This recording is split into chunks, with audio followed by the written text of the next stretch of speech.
कहानी का नाम सोत। लेखक मुंशी प्रेमचंद। आवाज़ सविता दहिया। जब रजिया के 2-3 बच्चे होकर मर गए और उम्र ढल चली तो रामू का प्रेम उससे कुछ कम होने लगा और दूसरे ब्याह की धुन सवार हुई। आए दिन रजिया से बकझक होने लगी। रामू एक न एक बहाना खोजकर रजिया पर बिगड़ता और उसे मारता और अंत में वह नई स्त्री ले ही आया। इसका नाम था दासी। चंपई रंग था, बड़ी बड़ी आंखें, जवानी की उम्र। पीली कुशांगी रजिया भला इस नव यौवना के सामने क्या जचती। फिर भी वह जाते हुए स्वामित्व को जितने दिन हो सके अपने अधिकार में रखना चाहती थी। तिगरते हुए छप्पर को थूनियों से संभालने की चेष्टा कर रही थी। इस घर को उसने मर मर कर बनाया है, उसे सहज ही में नहीं छोड़ सकती। वह इतनी बेसमझ नहीं है कि घर छोड़कर चली जाए और दासी राज करे।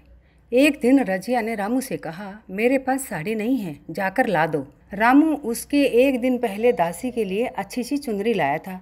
रजिया की मांग सुनकर बोला, मेरे पास अभी रुपया नहीं था। रजिया को साड़ी की उतनी चाह नहीं थी जितनी रामू और दसिया के आनंद में विघन डालने की।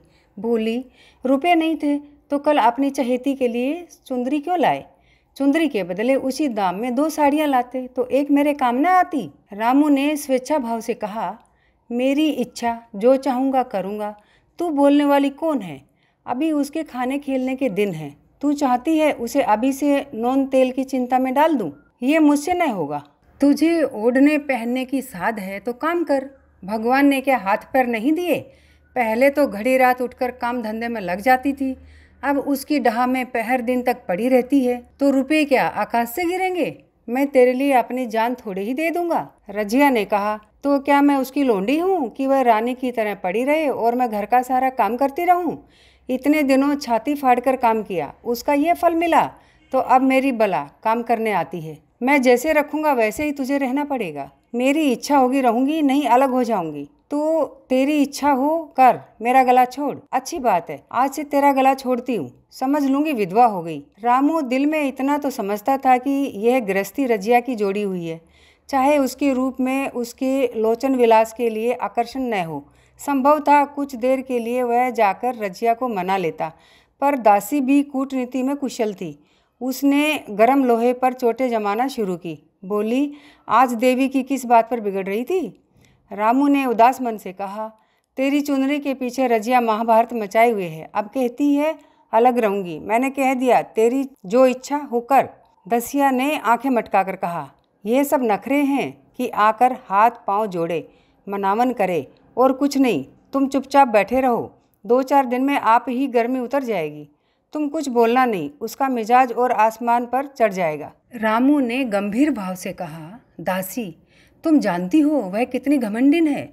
वह मुंह से जो बात कहती है उसे करके छोड़ती है। रजिया को भी रामू से ऐसी कृतघ्नता की आशा न थी। वह जब पहले किसी सुंदर नहीं, इसलिए रामू को अब उससे प्रेम नहीं है।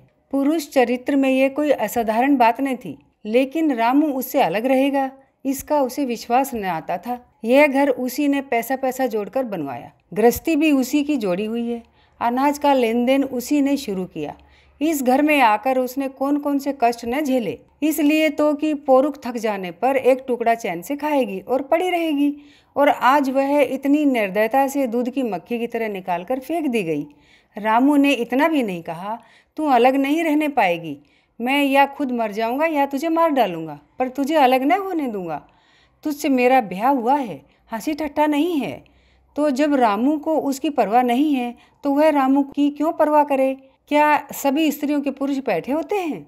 सभी के माँ बाप बेटे पोते होते हैं? आज उसके लड़के जीते होते तो मजाल थी कि यह नई स्त्री लाते और मेरी यह दुर्गति करते। इस निर्दयी को मेरे ऊपर इतनी भी दया न आई। नारी हृदय की सारी परवशता इस अत्याचार से विद्रोह करने लगी। वही आज जो मोटी लकड़ी को स्पर्श भी नहीं कर सकती, फूस को जलाकर भस्म कर देगी। दूसरे दिन रजिया एक दूसरे गांव में चली गई। उसने अपने साथ कुछ न लिया। जो साड़ी उसकी देह पर थी वही उसकी सारी संपत्ति थी। विधाता ने उसके बालकों को पहले ही छीन लिया था, आज घर भी छीन लिया। रामू उस समय दासी के साथ बैठा हुआ आमोद विनोद कर रहा था। रजिया को जाते देखकर शायद वह समझ न सका कि वह चली जा रही है। रजिया ने यही समझा। इस तरह चोरों की भांति वह जाना भी नहीं चाहती थी। वह दासी को, उसके पति को और सारे गांव को दिखा देना चाहती थी कि वह इस घर से धेले की भी चीज़ नहीं ले जा रही है। गांव वालों की दृष्टि में रामू का अपमान करना ही उसका लक्ष्य था। उसके चुपचाप चले जाने से तो कुछ भी नहीं होगा। रामू उल्टा सबसे कहेगा, रजिया घर की सारी संपत्ति उठा ले गई। उसने रामू को पुकार कर कहा, संभालो अपना घर, मैं जाती हूँ। तुम्हारे घर की कोई भी चीज अपने साथ नहीं ले जाती। रामू एक क्षण के लिए कर्तव्य भ्रष्ट हो गया। क्या कहे उसकी समझ में नहीं आया। उसे आशा नहीं थी कि वह यूं जाएगी। उसने सोचा था जब वह घर ढोकर ले जाने लगेगी तब वह गांव वालों को दिखाकर उनकी सहानुभूति प्राप्त करेगा। अब क्या करे। दसिया बोली, जाकर गांव में ढिंडोरा पीट आओ, यहाँ किसी का डर नहीं है। तू अपने घर से ले ही क्या आई थी जो कुछ लेकर जाओगी। रजिया ने उसके मुंह ने लगकर रामू ही से कहा, सुनते हो अपनी चहेती की बातें, फिर भी मुंह नहीं खुलता। मैं तो जाती हूँ, लेकिन दसो रानी तुम भी बहुत दिन राज न करोगी। ईश्वर के दरबार में अन्याय नहीं फलता। वह बड़े बड़े घमंडियों को घमंड चूर कर देते हैं। दसिया ठट्ठा मारकर हंसी, पर रामू ने सिर झुका लिया। रजिया चली गई। रजिया जिस नए गांव में आई थी वह रामू के गांव से मिला ही हुआ था। अतएव यहाँ के लोग उससे परिचित हैं। वह कैसी कुशल गृहिणी है, कैसी मेहनती, कैसी बात की सच्ची, ये यहाँ किसी से छिपा नहीं था। रजिया को मजूरी मिलने में कोई बाधा नहीं हुई। जो एक लेकर दो काम करे उसे काम की क्या कमी। 3 साल रजिया ने कैसे काटे, कैसे एक नई गृहस्थी बनाई, कैसे खेती शुरू की, इसका बयान करने बैठे तो पोथी हो जाए। संचय के जितने मंत्र हैं, जितने साधन हैं, वे रजिया को खूब मालूम थे। फिर अब उसे लाग हो गई थी और लाग में आदमी की शक्ति का वारा पार नहीं रहता। गांव वाले उसका परिश्रम देखकर दांतों उंगली दबाते थे। वह रामू को दिखा देना चाहती है, मैं तुमसे अलग होकर भी आराम से रह सकती हूँ। वह अब पराधीन नारी नहीं है, अपनी कमाई खाती है। रजिया के पास बैलों की एक अच्छी जोड़ी है। रजिया उन्हें केवल खली भूसी देकर नहीं रह जाती, रोज 2-2 रोटियां भी खिलाती है। फिर उन्हें घंटों सहलाती, कभी कभी उनके कंधों पर सिर रखकर रोती है और कहती है, अब बेटे हो तो, पति हो तो तुम ही हो, मेरी लाज अब तुम्हारे ही हाथ है। दोनों बैल शायद रजिया की भाषा और भाव समझते हैं। वे मनुष्य नहीं, बैल हैं। दोनों सिर नीचा करके रजिया का हाथ चाटकर उसे आश्वासन देते हैं। वे उसे देखते ही कितने प्रेम से उसकी ओर ताकने लगते हैं, कितने हर्ष से कंधा झुकाकर जुआ रखवाते हैं और कैसी जी तोड़ काम करते हैं। ये वे लोग समझ सकते हैं जिन्होंने बैलों की सेवा की है और उनके हृदय को अपनाया है। रजिया इस गांव की चौधराइन है। उसकी बुद्धि जो पहले नित्य आधार खोजती रहती थी और स्वच्छंद रूप से अपना विकास न कर सकती थी, अब छाया से निकलकर प्रौढ़ और उन्नत हो गई है। एक दिन रजिया घर लौटी तो एक आदमी ने कहा, तुमने नहीं सुना चौधराइन, रामू तो बहुत बीमार है, सुना 10 लंघन हो गए हैं। रजिया ने उदासीनता से कहा, जूड़ी है क्या? जूड़ी नहीं, कोई दूसरा रोग है। बाहर खाट पर पड़ा था, मैंने पूछा कैसा जी है रामू, तो रोने लगा, बुरा हाल है, घर में एक पैसा भी नहीं कि दवा दारू करे। दसिया के एक लड़का हुआ है, वह तो पहले भी काम धंधा न करती थी और अब तो लड़कोरी है। कैसे काम करने आए, सारी मार रामू के सिर जाती है। फिर गहने चाहिए, नई दुल्हन, यूं कैसे रहे। रजिया ने घर में जाते हुए कहा, जो जैसा करेगा आप भोगेगा। लेकिन अंदर उसका जी न लगा। वह एक क्षण में फिर बाहर आई। शायद उस आदमी से कुछ पूछना चाहती थी और इस अंदाज से पूछना चाहती थी मानो उसे कुछ परवाह नहीं है। पर वह आदमी चला गया था। रजिया ने पूरब पश्चिम जा जाकर देखा, वह कहीं न मिला। तब रजिया द्वार के चौखट पर बैठ गई। इसे वे शब्द याद आए जो उसने 3 साल पहले रामू के घर से चलते समय कहे थे। उस वक्त जलन में उसने वह शाप दिया था। अब वह जलन न थी, समय ने उसे बहुत कुछ शांत कर दिया था। रामू और दासी की हीन अवस्था अब ईर्ष्या के योग्य नहीं, दया के योग्य थी। उसने सोचा, रामू को 10 लंघन हो गए हैं तो अवश्य ही उसकी दशा अच्छी न होगी। कुछ ऐसा मोटा ताजा तो पहले भी न था। 10 लंघन ने तो बिल्कुल ही धुला डाला होगा। फिर इधर खेती बाड़ी में भी टोटा ही रहा, खाने पीने को भी ठीक ठीक न मिला होगा। पड़ोसी की एक स्त्री ने आग लेने के बहाने आकर पूछा, सुना रामू बहुत बीमार है, जो जैसी करेगा वैसा पाएगा। तुम्हें इतनी बेदर्दी से निकाला कि कोई अपने बैरी को भी न निकालेगा। रजिया ने टोका, नहीं दीदी, ऐसी बात नहीं थी, वे तो बेचारे कुछ बोले ही नहीं। मैं चली तो सिर झुका लिया। दस्या के कहने में आकर वह चाहे जो कुछ कर बैठे हों, यूं मुझे कभी कुछ नहीं कहा। किसी की बुराई क्यों करूं? फिर कौन मर्द ऐसा है जो औरतों के बस नहीं हो जाता? दस्या के कारण उनकी यह दशा हुई है। पड़ोसी ने आग न मांग मुंह फेर कर चली गई। रजिया ने कलसा और रस्सी उठाई और कुएं पर पानी खींचने गई। बैलों को सानी पानी देने की बेला आ गई थी, पर उसकी आंखें उस रास्ते की ओर लगी हुई थी जो मलसी रामू का गांव को जाता था। कोई उसे बुलाने अवश्य आ रहा होगा। नहीं, बिना बुलाए वह कैसे जा सकती है? लोग कहेंगे आखिर दौड़ी आई ना। मगर रामू तो अचेत पड़ा होगा। 10 लंगन थोड़े नहीं होते।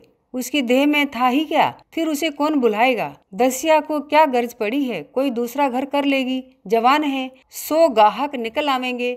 अच्छा, वह आ तो रहा है। हाँ, आ रहा है। कुछ घबराया सा जान पड़ता है। कौन आदमी है? इसे तो कभी मलसी में नहीं देखा, मगर उस वक़्त से मलसी कभी गई भी तो नहीं। 2-4 नए आदमी आकर बसे ही होंगे। बटोही चुपचाप कुएं के पास से निकला। रजिया ने कलसा जगत पर रख दिया और उसके पास जाकर बोली, रामू महतो ने भेजा है तुम्हें? अच्छा तो चलो घर, मैं तुम्हारे साथ चलती हूँ।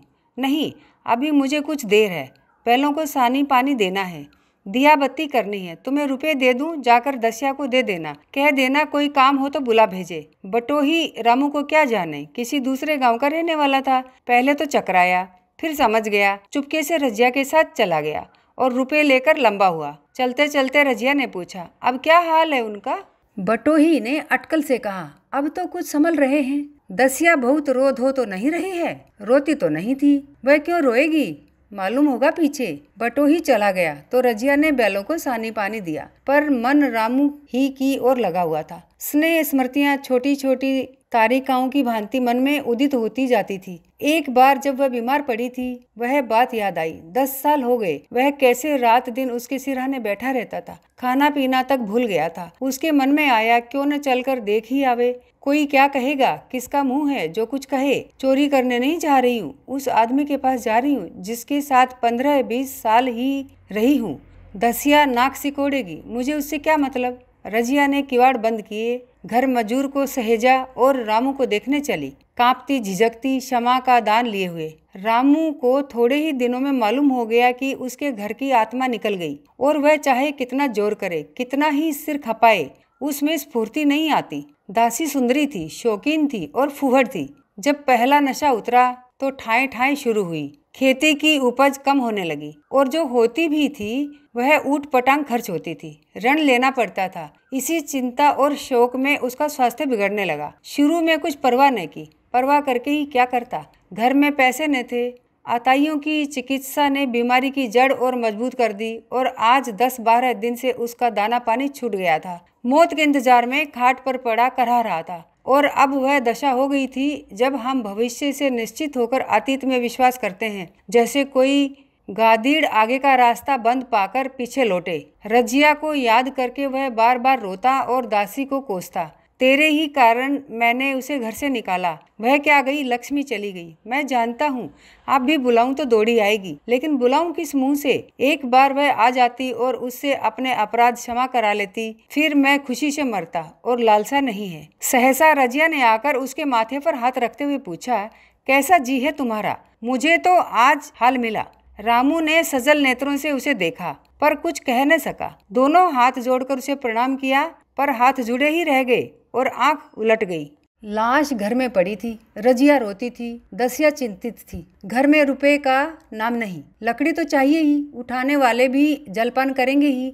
कफन के बगैर लाश उठेगी कैसे? 10 से कम का खर्च न था यहाँ। घर में 10 पैसे भी नहीं। डर रही थी कि आज गहन आफत आई। ऐसी कीमती भारी गहने ही कौन थे? किसान की बिसात ही क्या? 2-3 नग बेचने से 10 मिल जाएंगे, मगर और हो ही क्या सकता है? उसने चौधरी के लड़के को बुलाकर कहा, देवर जी, यह बेड़ा कैसे पार लागे? गांव में कोई धेले का भी विश्वास करने वाला नहीं। मेरे गहने हैं, चौधरी से कहो इन्हें गिरो रखकर आज का काम चलाएं, फिर भगवान मालिक है। रजिया से क्यों नहीं मांग लेती? सहसा रजिया आंखें पोंछती हुई आ निकली। कान में भनक पड़ी। पूछा, क्या है जोखू, क्या सलाह कर रहे हो? अब मिट्टी उठाओगे कि सलाह की बेला है? हाँ, उसी का सरंजाम कर रहा हूँ। रुपए पैसे तो यहाँ होंगे नहीं, बीमारी में खर्च हो गए होंगे। इस बेचारी को तो बीच मझधार में लाकर छोड़ दिया। तुम लपक कर उस घर चले जाओ भैया, कौन दूर है, कुंजी लेते जाओ। मजूर से कहना भंडार से 50 रुपए निकाल दे, कहना ऊपर की पटरी पर रखे हैं। वह तो कुंजी लेकर उधर गया। इधर दसिया राजो के पैर पकड़कर रोने लगी। बहनापे के ये शब्द उसके हृदय में बैठ गए। उसने देखा रजिया में कितनी दया, कितनी क्षमा है। रजिया ने उसे छाती से लगाकर कहा, क्यों रोती हो बहन, वह चला गया, मैं तो हूँ, किसी बात की चिंता न कर। इसी घर में हम और तुम दोनों उसके नाम पर बैठेंगी। मैं वहाँ भी देखूंगी, यहाँ भी देखूंगी। धाप भर की बात ही क्या, कोई तुमसे गहने पाते मांगे तो मत देना। दसिया का जी होता था कि सिर पटक कर मर जाए। इसे उसने कितना जलाया, कितना रुलाया और घर से निकाल कर छोड़ा। रजिया ने पूछा, जिस जिस के रुपए हों सूरत करके मुझे बता देना, मैं झगड़ा नहीं रखना चाहती। बच्चा दुबला क्यों हो रहा है? दसिया बोली, मेरे दूध होता ही नहीं। गाय जो तुम छोड़ गई थी वह मर गई, दूध नहीं पाता। राम राम, बेचारा मुरझा गया। मैं कल ही गाय लाऊंगी, सभी गृहस्थी उठा लाऊंगी। वहाँ क्या रखा है? लाश उठी। रजिया उसके साथ गई। दहा कर्म किया, भोज हुआ, कोई 200 रुपए खर्च हो गए, किसी से मांगने न पड़े। दसिया के जौहर भी इस त्याग की आंच में निकल आए। विलासनी सेवा की मूर्ति बन गई। आज रामू को मरे 7 साल हुए हैं। रजिया घर संभाले हुए है। दसिया को वह सोत नहीं, बेटी समझती है। पहले उसे पहनाकर तब आप पहनती है, उसे खिलाकर आप खाती है। जो खूब पढ़ने जाता है उसकी सगाई की बातचीत पक्की हो गई। इस जाति में बचपन में ही ब्याह हो जाता है। दसिया ने कहा, बहन गहने बनवा कर क्या करोगी, मेरे गहने तो धरे ही हैं। रजिया ने कहा, नहीं री, उसके लिए नए गहने बनवाऊंगी। अभी तो मेरा हाथ चलता है, जब थक जाऊं तो जो चाहे करना।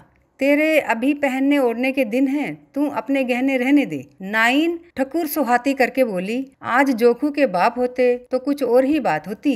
रजिया ने कहा, वे नहीं हैं तो मैं तो हूँ, वे जितना करते मैं उसका दुगना करूँगी। जब मैं मर जाऊँ तब कहना जोखू का बाप नहीं है। ब्याह के दिन दसिया को रोते देखकर रजिया ने कहा, बहू तुम क्यों रोती हो, अभी तो मैं जीती हूँ। घर तुम्हारा है, जैसे चाहो रहो, मुझे एक रोटी दे दो बस। और मुझे क्या करना है, मेरा आदमी मर गया, तुम्हारा तो अभी जीता है। दसिया ने उसकी गोद में सिर रख दिया और खूब रोई। जीजी तुम मेरी माता हो, तुम न होती तो मैं किसके द्वार पर खड़ी होती। घर में तो चूहे लौटते हैं, उनके राज में मुझे दुख ही दुख उठाने पड़े। सुहाग का सुख तो मुझे तुम्हारे राज में मिला। मैं दुख से नहीं रोती, रोती हूँ भगवान की दया पर कि कहाँ मैं और कहाँ ये खुशहाली। रजिया मुस्कुराकर रो दी।